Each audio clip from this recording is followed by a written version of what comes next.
Kulikuwa na uvumi uliosambaa katika mji wa Teherani kwamba kiongozi mkuu wa Iran, Ali Khamenei, alikuwa amefariki, lakini siku zikapita bila tangazo rasmi la mazishi. Wananchi walikuwa na maswali mengi kila kona ya miji, kuanzia masoko hadi msikitini. Watu walinong'ona kwa sauti ya chini, kwa nini hajazikwa bado? Serikali ilikaa kimya, vyombo vya habari vilirudia tu taarifa zile zile zisizoeleweka. Wengine walisema mwili wake ulihifadhiwa kwa siri kwa sababu za kisiasa. Wengine waliamini kuwa kulikuwa na mgogoro mkubwa ndani ya uongozi kuhusu nani angechukua nafasi yake. Usiku mmoja, kijana mmoja aitwaye Reza aliamua kufuatilia ukweli. Alikuwa ni mwandishi wa habari mdogo mwenye kiu ya kujua kilicho nyuma ya pazia.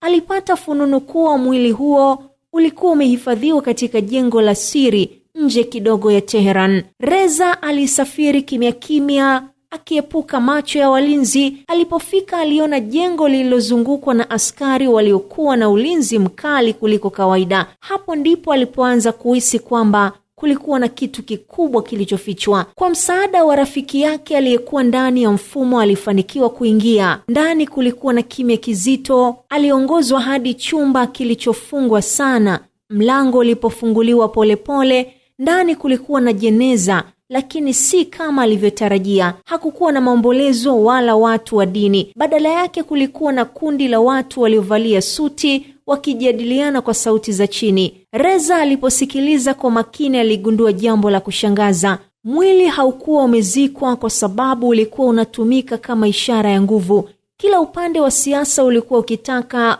kudhibiti taarifa za kifo chake ili kupata mamlaka. Hapo ndipo Reza akaelewa, si kwamba hakutakuwa na maziko, bali walikuwa wanaogopa kile ambacho mazishi yake yangemaanisha kwa taifa zima. Aliondoka pale usiku huo akiwa na siri nzito moyoni, siri ambayo ingeweza kubadilisha historia, lakini pia ingeweza kuhatarisha maisha yake.